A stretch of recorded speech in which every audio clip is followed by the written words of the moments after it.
நாள்தோறும் படியுங்கள் முரசொலி. தினந்தோறும் பாருங்கள் கலைஞர் தொலைக்காட்சி.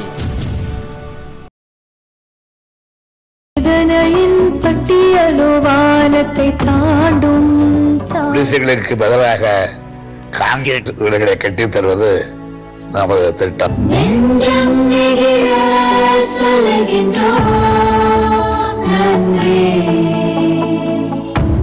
அன்புள்ள முதல்வருக்கு அருட்செல்வன் எழுதுவது அழகான வீட்டுக்கு நன்றி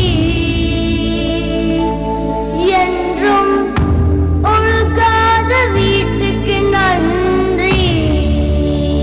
திமுக கழகத்தின் சாதனைகளை விளக்கி கழக பேச்சாளர் ஒப்பிலாமணி சிறப்பு பேட்டி. வணக்கம். திமுக செய்திகள். திராவிட முன்னேற்ற கழகத்தின் சாதனைகளை விளக்கி தலைமை கழக பேச்சாளர் ஒப்பிலாமணி அவர்கள் அவரது அலுவலகத்தில் எமது நிருபருக்கு சிறப்பு பேட்டி அளித்தார். திமுக செய்தி தொலைக்காட்சி நேயர்களுக்கு முதற்கும் வணக்கத்தை தெரிவித்துக் கொள்கிறேன். இன்றைக்கு தலைவர் கலைஞருடைய ஆட்சி கால சாதனைகளை இந்தியாவில் இருக்கக்கூடிய அத்துணை மாநில முதலமைச்சர்கள் எல்லாம் பாராட்டக்கூடிய அளவிற்கு அவரை போல ஒரு நிர்வாகி இந்தியாவில் யாரும் இருக்க முடியாது என்று சொல்லலாம். ஒரு காலத்தில் இந்திரா காந்தி அம்மாவே சொன்னாங்க, நிர்வாகத்தில் புலின்னு யாருன்னு கேட்டிங்கன்னா கலைஞரை தான் சொன்னாங்க. அப்பேற்பட்ட முதலமைச்சர் கலைஞருடைய ஆட்சி காலத்தில் 5 ஆண்டு காலத்தில் தேர்தல் அறிக்கையில் என்னெல்லாம் சொன்னோமோ அதெல்லாம் கலைஞர் செஞ்சு இருக்கிறார். குறிப்பாக சொல்லணும்னு கேட்டிங்கன்னா, நாங்கள் ஆட்சிக்கு வர்ற நேரத்தில் என்ன சொன்னார்னா கலைஞர், நாங்கள் 2 லட்சம் பேருக்கு தான் வேலை வாய்ப்புன்னு கலைஞர் சொன்னார். ஆனால் இன்னைக்கு கலைஞர் பார்த்தீங்கன்னா 6 லட்சம் பேருக்கு அரசு ஊழியருக்கு வேலை வாய்ப்பு தந்திருக்கிறாங்க. இன்னும் குறிப்பாக சொல்லணும்னு கேட்டிங்கன்னா, கடந்த 5 ஆண்டு காலத்தில் ஜெயலலிதாவினுடைய ஆட்சி காலத்தில் பார்த்தீங்கன்னா வேலை நியமன தடை சட்டத்தை கொண்டு வந்துட்டு ஒருத்தர் கூட வேலை வாய்ப்பு கொடுக்கல. 2001 ஒருத்தன் பார்த்தீங்கன்னா கருப்பு வெட்டி கருப்பு சொக்கா போட்டுருந்தான். ஏன்டா கருப்பு வெட்டி கருப்பு சொக்கா போடுறேன்னு கேட்டோம். ஜெயலலிதா ஆட்சி காலத்தில் அவன் சொன்னான், நான் சபரிமலை ஐயப்பன் கிட்ட போகிறேன், சபரிமலை ஐயப்பனாவது ஒரு வேலை கொடுப்பானா, இல்லை இந்த ஜெயலலிதாவது ஒரு வேலை வாய்ப்பு கொடுப்பாங்களான்னு எதிர்பார்த்தான். ஆனால் அந்த சபரிமலை ஐயப்பனும் கொடுக்கல, ஜெயலலிதாவும் கொடுக்கல. 2002 பார்த்தீங்கன்னா சிவப்பு வெட்டி சிவப்பு சொக்கா போட்டுருந்தான். ஏன்டா சிவப்பு வெட்டி சிவப்பு சொக்கா போட்டுன்னு கேட்குற நேரத்தில் அவன் சொன்னால், நான் மேல்மருவத்தூர் ஆதிபராசக்தி கிட்ட போகிறேன், அந்த ஆதிபராசக்தியாவது ஒரு வேலை கொடுக்குமா, இல்லை இந்த ஆதிபராசக்தி ஜெயலலிதாவது ஒரு வேலை கொடுக்குமான்னு எதிர்பார்த்தான். 2002 கூட கிடைக்கல. 2003 பார்த்தீங்கன்னா பச்சை வேட்டி பச்சை சொக்கா கட்டியிருந்தான். ஏன்டா பச்சை வேட்டி பச்சை சொக்கா கட்டின்னுக்கிறேன்னு கேட்டால் அவன் சொன்னான், நான் பழனி முருகன் கிட்ட போகிறேன், அந்த பழனி முருகனாவது ஒரு வேலை கொடுப்பா, இல்லை ஜெயலலிதாவது ஒரு வேலை கொடுப்பான்னு சொல்லி சொன்னான். பழனி முருகனும் கொடுக்கல, ஜெயலலிதாவும் கொடுக்கல. 2004 மொட்டை அடிச்சுருந்தான். ஏன்டா மொட்டை அடிச்சுன்னுக்கிறேன்னு கேட்டால் அவன் சொன்னான், நான் திருப்பதி ஏழுமலையாங்கிட்ட போகிறேன், அந்த ஏழுமலையானாவது ஒரு வேலை வாய்ப்பு கொடுப்பானான்னு சொல்லி நாங்கள் ஏழுமலையானம் கொடுக்கல, ஜெயலலிதாவும் கொடுக்கல. ஆனால் கலைஞர் 2006 தேர்தல் அறிக்கையில் சொன்னார், நாங்கள் 2 லட்சம் பேருக்கு வேலை வாய்ப்பு கொடுப்போம்னு சொன்னார். சொன்ன தினமும் 2 லட்சம் பேருக்கு தான் வேலை வாய்ப்பு கொடுத்தார் சொன்னார். ஆனால் இப்போ பார்த்தீங்கன்னா கலைஞர் 6 லட்சம் பேருக்கு அரசு ஊழியராகவே ஆணையை கொடுத்துருக்குறாங்க. குறிப்பாக சொல்லணும்னா கேட்டிங்கன்னா, போக்குவரத்து ஓட்டுநர் கொடுத்தாங்க, கண்டக்டர் கொடுத்தாங்க, டாக்டர் கொடுத்தாங்க, டீச்சர் கொடுத்தாங்க, சத்துணவு ஆயா கொடுத்தாங்க, சத்துணவு அமைப்பாளர் கொடுத்தாங்க. ஆனால் எல்லாத்தையும் மிஞ்சிற அளவுக்கு இன்னைக்கு துணை முதல்வராக இருக்கக்கூடிய தளபதி ஸ்டாலின் என்ன பண்ணாருன்னு கேட்டீங்கன்னா, சுடுகாட்டில் வேலை செய்யறான் பாருங்க, சுடுகாட்டில் வேலை செய்யறானே அவனை வெட்டியான்னு சொல்லுவாங்க. வெட்டியான்னு சொல்லாத அவனை மயான உதவியாளர் சொல்லி 6000 ரூபாய் சம்பளம் கொடுத்து அவனுக்கு அரசு ஊழியனாக்கிய ஒரே ஒரு துணை முதலமைச்சரான தளபதி ஸ்டாலின் தான்.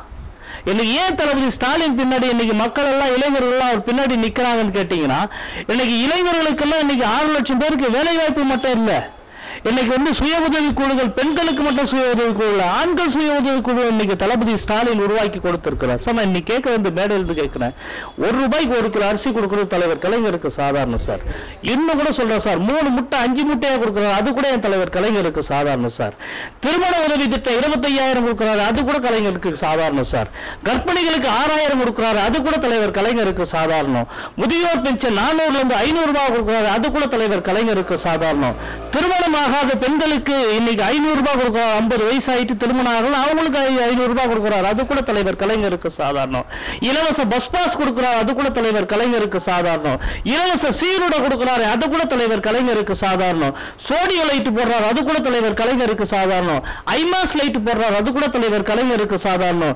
பெண்களுக்கு சொத்துல சமபங்கு உரிமை கொடுத்தாரு, அது கூட தலைவர் கலைஞருக்கு சாதாரணம். அண்ணா மறுமலர்ச்சி திட்டம் கொடுத்தாரு, அது கூட தலைவர் கலைஞருக்கு சாதாரணம். நமக்கு நாம திட்டம் கொடுத்தாரு தலைவர் கலைஞருக்கு, அது கூட சாதாரணம்.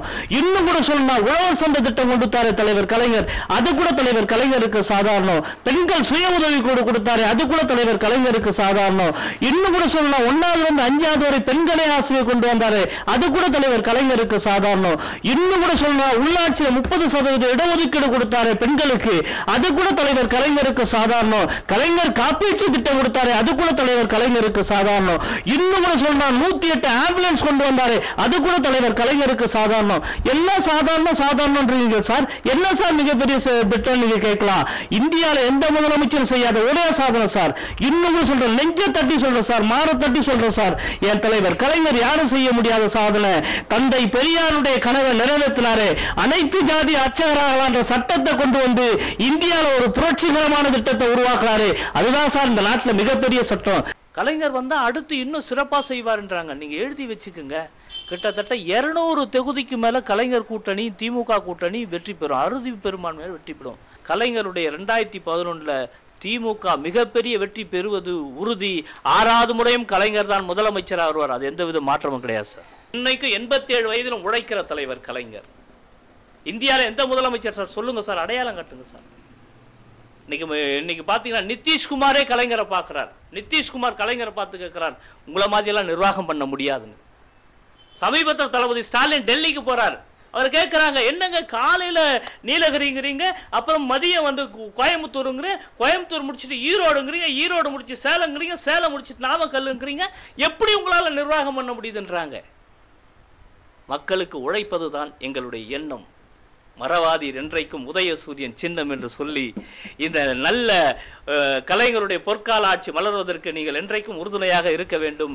இது போன்ற இந்த கலைஞர் செய்தியினுடைய இயக்கத்துக்காக நீங்கள் இந்த தொலைக்காட்சியினுடைய பிரிவை ஆரம்பித்து மக்கள் மத்தியில் செய்திருக்கக்கூடிய உங்களுக்கும் நன்றி கூறி முடிக்கிறேன். நன்றி, வணக்கம்.